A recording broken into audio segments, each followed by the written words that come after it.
Bom dia a todos os nossos amigos ouvintes do vlog do Conde Lopes da Villanueva. A besta quadrada do 4 e eu sei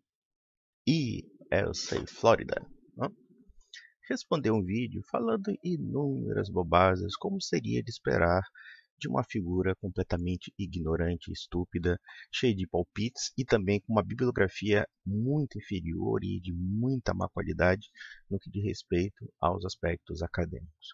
Eu anotei alguns pontos que ele falou e nós vamos, inclusive, triturá-los aqui no vídeo. Primeiro, ele já começou fazendo uma metralhadora giratória disparando para todos os lados, falando sobre a papisa Joana. Ah, você sabia, Conde, que a igreja já teve uma papisa? Eu respondo, senhor 4 e eu sei, Flórida. Sim, sabia, e inclusive vou indicar um livro para você, do Alain Bourreau, chamado A Papisa Joana. Está aqui. Só que o historiador Alain Bourreau, que não é católico, e sim um acadêmico, né, um estudioso da Idade Média, ele diz justamente o contrário, que a Papisa Joana é uma lenda. É uma lenda que foi criada a partir da Idade Média contra o papado, né? Ou contra um determinado papado. E essa lenda acabou ganhando contornos, mas historicamente falando, se prova que é só uma lenda. Tá aqui. Olha, não é a sua fontezinha de esotérico, ocultista, maçônico, porque você gosta disso. É interessante, você acusa a Igreja Católica de maçônica, mas você adora o ocultismo. Se a gente pega toda a sua bibliografia, ou que você cita como bibliografia, você cita maçonaria, né, livro de maçom, livro de Illuminati, livro do raio da puta que pariu, e você acusa nos outros aquilo que você é, ou aquilo que você defende, como literatura. Só que o problema é que a sua literatura não tem credenciais, por assim dizer, científicas. O que são credenciais científicas em história? É simplesmente pessoas que pesquisam documentos através de fontes e faz comparação de fontes. Por exemplo, um historiador como Alain Bourreau, com certeza, pesquisou vários documentos medievais para chegar à conclusão de que a papisa Joana nunca existiu, de que é uma lenda criada a partir da Idade Média dentro das disputas políticas que houve no mundo medieval. E aí ele fala, quantos papas teve a Mazia, né? Teve a Másia, teve aborto, etc. Olha, em nenhum momento um católico vai te dizer que não existem pecadores na nossa igreja. Eu posso citar vários papas para você de piores matizes possíveis. Nós tivemos papas estupradores, nós tivemos papas assassinos, nós tivemos papas corruptos, e aí? Isso significa necessariamente também que a igreja não teve papas santos, não teve papas corretos, etc. É óbvio que uma instituição como a igreja, que engloba um mundo de pessoas, sempre haverá bons católicos e maus católicos. Você subestima a minha inteligência como se fosse a do seu público. O seu público é ignorante. Inclusive dá crédito à sua falsa literatura, à sua subliteratura. Mas você não me cita uma literatura de caráter acadêmico, histórica, que realmente faça valer o que você diz. Relacionar jesuitismo, maçonaria, esse tipo de coisa. Obviamente que a maçonaria, como uma instituição secreta e uma instituição que tentou e tenta destruir a Igreja Católica, houve infiltração maçônica em vários setores da Igreja Católica. Isso é um fato histórico. Agora, dizer que existe uma aliança ou existe um conchavo entre igreja e maçonaria mostra de que você ignora o que seja a igreja e o que seja a maçonaria. Porque, historicamente falando, a maçonaria e a igreja são rivais. São rivais. E aí você mostra uma ignorância assustadora sobre os assuntos que estão em voga. Não se assuste, o 4 e o 6, Flórida. Eu sou uma pessoa muito bem informada. Nisto eu posso me locubetar. Aí você fala assim, Papisa Joana, você já ouviu falar? Claro que eu já ouvi falar, idiota. Eu sou um estudioso da história da igreja. Autodidata, mas eu sou. Eu sou um curioso. Claro que eu não sou um grande estudioso, não sou um grande pesquisador, sou um curioso. É por isso que eu tenho uma biblioteca, para fazer pesquisa. Porque é meu passatempo. E você não. Você é simplesmente um catador de informações falsas, de tal forma que, inclusive, você falsificou deliberadamente uma fotografia de Joseph Ratzinger. E claro que isso você não vai responder no vídeo. Você vai tergiversar. Por quê? Porque você é uma fraude. E aí ele diz assim: o católico não lê a Bíblia. O católico obedece mais à tradição católica do que à Bíblia. Veja como você é até ignorante da formação do texto bíblico. Nós temos o texto bíblico, seu débil mental, por causa da tradição católica. Como é que você sabe que os livros da Bíblia são verídicos? Como é que você sabe que o cânon bíblico, e só de sacanagem, não vou dizer para você o que é cânon bíblico, vai pesquisar no Google, né, porque essa é a tua fonte, tá? Como nós temos o cânon bíblico? Como ele chegou até nós? Como a Bíblia chegou até nós tal como nós conhecemos hoje? É porque existia uma igreja e existia também uma tradição da igreja também considerada católica. Durante 3 longos séculos depois da morte e ressurreição de Cristo, houve um debate intenso sobre a construção dos textos bíblicos em um único livro que nós chamamos de Bíblia, porque Bíblia vem de biblios, ou seja, de coleção de livros. Né? De bibliografia, nós temos o que é bibliografia? É um registro de vários livros. Né? Então, bíblios, livro, né? Ou livros, dependendo da interpretação que for do grego. Então, vejam, a Bíblia é um produto dessa tradição católica. E é interessante que você faz um tipo de chavão típico de ex-protestante, porque todo o seu imaginário é dessas seitinhas malucas que surgem por aí nos Estados Unidos e que você caiu como uma besta. Aí você pega o católico brasileiro, que é o católico besta tanto quanto você, porque com certeza, sendo brasileiro que você saiu de uma família católica e você degringolou nessas seitas protestantes. Então, você acha que o católico brasileiro medíocre, que não tem conhecimento nem mesmo da tradição da igreja, não tem conhecimento bíblico, não tem conhecimento de nada, é o católico padrão. Aí você pega esse católico padrão idiota e acha que o católico esclarecido é a mesma coisa. Quando, na verdade, longe de ler a Bíblia, a sua Bíblia foi feita por nós, católicos. A sua Bíblia foi construída por nós. A começar pelo fato de que o Novo Testamento foi escrito na igreja.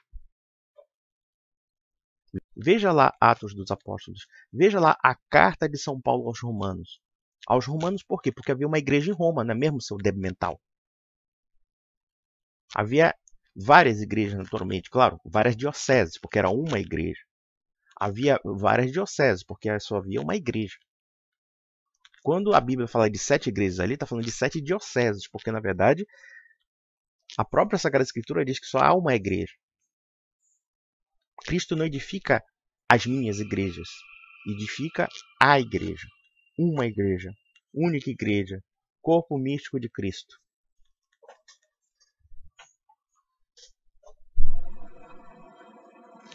Então, o que nós podemos falar dessa besta?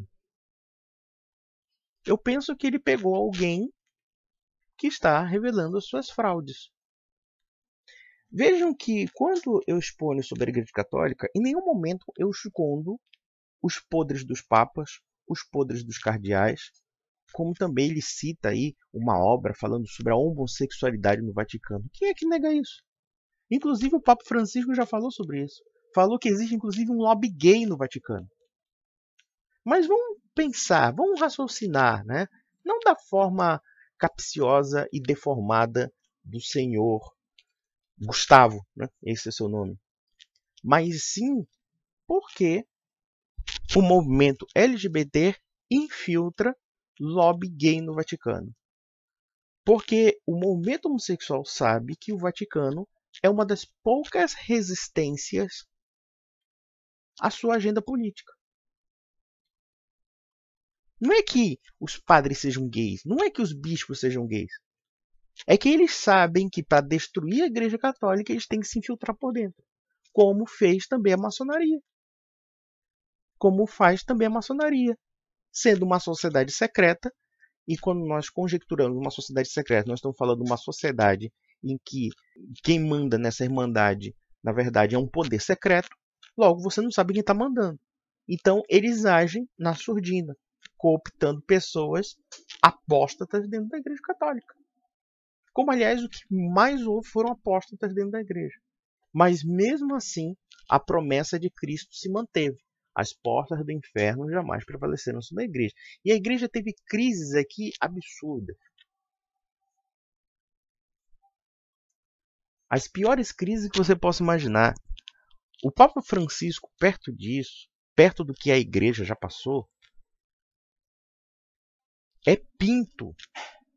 Porque a Igreja é uma campeã de sobrevivência. Eu fico vendo aí uns idiotas sede-vacantistas e não sei o quê. Ah, porque a igreja agora vai ter o último Papa, o Papa Francisco, e não sei o quê. As profecias são Malaquias, e blá blá blá. Meu amigo, sabe qual é o problema? Você não tem fé na igreja. Estuda a igreja católica para você ver como a igreja sobreviveu em situações das piores que você possa imaginar. E o Papa Francisco, perto disso, é uma coisa assim que tem muito menos relevância. Se você não confia na palavra de Cristo e vira sede vacante, vira protestante, vira o raio da puta que o pariu, é porque você já perdeu a fé. Quando eu fico vendo as crises da Igreja Católica, eu fico assim, ó, novidade. A Igreja sempre esteve em crise, porra. Sempre. Sempre teve problema. Claro, a Igreja teve momentos de esplendor. E é interessante que as crises, muitas vezes, da Igreja acabaram gerando, longe da sua derrocada, uma sucessão de santos. Vamos analisar, por exemplo, a crise que a Igreja Católica passou no século XIV, quando aquele rei Filipe IV Belo invade Roma e espanca o Papa Bonifácio VIII. Olha só que coisa, né? O pessoal diz que o Papa é todo poderoso, mas um rei que poderia ser excomungado pelo Papa invade Roma, sequestra o Papa e ainda coloca um papado em Avignon, num território que era influência da monarquia francesa. Depois, você tem o grande cisma da igreja, em que a igreja teve 3 papas, né? E, inclusive, uma guerra civil na Europa inteira, porque, na verdade, a Europa era cristandade, e muitos reinos europeus defendiam cada um papa diferente, e o pessoal estava se socando entre si para colocar o seu papa. Teve 2 santos diferentes que apoiavam papas diferentes. E ninguém pode negar os sinais de santidade de uns e de outros. Mas havia o quê? Um aspecto político aí. E só em 1415 se resolveu o problema. E mesmo assim, houve um processo de decadência cujo cume foi a Reforma Protestante. A Reforma Protestante não foi uma mera reação contra os abusos da Igreja, né, como se diz. Pelo contrário, segundo o historiador Heinrich Denifle, ele dizia que Lutero era a cloaca máxima da decadência do clero católico. Né? Quer dizer, cloaca máxima era o quê? Aquilo que sai merda mesmo. Né? A linguagem do Denifle era explosiva. Né? Mas, já falando sobre isso, o que aconteceu? Na Contra-Reforma surgem uma porrada de santos. E eu vou mais além. O Papa Alexandre VI, o chamado Papa Borgia, né? Rodrigo Borgia, que teve filho assassino como Cesare Borgia, uma filha bastante complicada, embora muito caluniada, chamada Lucretia Borgia, mas, em contrapartida, o bisneto, se não me engano, deste Papa foi um santo, chama-se São Francisco de Borja ou São Francisco de Borgia, que foi geral dos jesuítas, se não me falha a memória. E era neto de Giovanni Borgia, que inclusive foi assassinado pelo próprio irmão. Olha só, de uma família estigmatizada como a família Borgia, surge uma outra geração de santos.